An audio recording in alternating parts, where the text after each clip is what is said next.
heirlooms and that sort of thing. So, okay, so let me, we'll talk a little bit about, the seeds that we've ordered this year for our garden. Again, a lot of tomato seeds. This one happens to be a Brandywine. Now you're going to see this year a lot. There's kind of a theme for me, good or bad, I guess I'll say. In I'm kind of leaning more towards the darker purple or Brandywine type tomatoes rather than the standard red. I had a lot of success last year with the black crim in particular, and it just seems this year I'm kind of leaning towards that. So as we go through these, you're going to see that there's kind of a theme here. Hopefully, I've made the right decision here. Every year is a different. It's interesting. It's what's so great about gardening is every year you can try something new, and some things work and some things don't. So, I picked these. Again, I narrowed it down in the catalog, and I go from what I like, number one. Number two, I go through the comments, make sure and see what's growing, what people like, and pretty much what are the most popular. Not always, I don't always go with the most popular, but that plays a big part in what we purchase for the year. I'm a big indeterminate tomato grower. I'm not a big fan of determinate styles. Don't know why, to be honest with you. I just like to be able to let them grow to their full potential. Determinants, of course, are a little bit, they grow to a determined size, if you will, determined number of tomatoes, and then they die off. So I prefer, sticking with indeterminate types. You'll see pretty much everything I've got here today that we'll show you guys is the indeterminate type. So the first one is a Brandywine, of course. It's from Baker Creek Seed Company. This is an heirloom from, the 1800s, late 1800s. This is a potato leaf style. I tend to like the potato leaf, although I don't. It's not, it's not a must, but it's quite an interesting plant. The potato leaves are generally prettier. I'll say prettier, if you will, if that matters. But it's a nice plant, typically. So I generally try and have at least one or two varieties that are potato leaf in my garden. These are quite large, as you can see there in the picture. 1.5, 1 to 1.5 pound tomatoes. I've never grown this particular brand before, so it's going to be interesting to see if this works out. But again, that's part of gardening, and some work and some don't, and we'll see, right? But I thought this was worth a shot. I think one of the cons that I've read on this one is it cracks easily. I'm not too worried about that. I mean, I've had tomatoes that crack generally due to watering or the lack of watering in late season. So we'll just keep our eye on this one, and we'll see how this one works out for us. The next one is Cherokee Purple. Again, you'll see it's the darker black type cherries.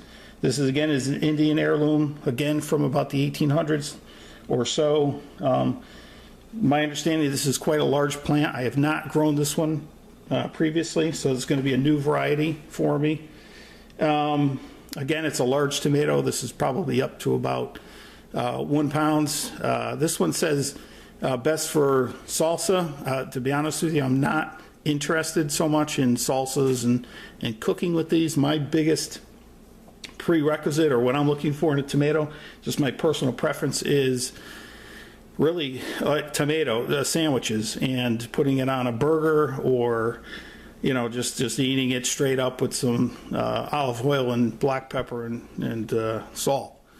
So that's kind of my love of tomatoes, kind of centers on that type of a tomato. I'm not big on the plum tomatoes or using it for sauce or anything like that. So again, you're going to kind of see a theme here on what type of tomatoes, we're showing you here that we're going to be growing this year. So again, this is a new one for me, so, we'll see what we get. The next one is a yellow tomato. I generally always, every year try and have at least one variety that's a yellow type. I've had good success, pretty good success with yellow tomatoes. I generally find that they're not as good as producers as some of the red varieties. You might get, half as many yellow, at least in my experience, that you might get on a good brandywine or a beefsteak. But I just like growing them. I find that they're interesting and, generally good tasting. And this is a new one as well for me. I've never grown this one before, but this is a fairly new one. At least my understanding, this is like from the 1980s, actually, so it's very new. I got to do a little bit more homework on this one. Maybe we'll talk about that in some upcoming episodes. But again, we're going to try this one and see what we get. So, all right, the next one, Paul Robeson. Don't know really who this person is. I can tell you that everything I read about this tomato is very interesting, almost all positive. I've never grown it before. It has almost a cult following, if you will. The flavor is supposed to be outstanding. A fairly small variety, looking at anywhere from 7 to 10 ounces, which is kind of interesting for me. I generally like to grow some of the larger styles, but we're going to, obviously try this one. I think I'm going to have a good luck with this one. I don't know why. I just have let's say a gut feeling. Again, this is a Russian heirloom. Now it was named in honor of a famous opera singer, King Solomon's Mines, back in 1937.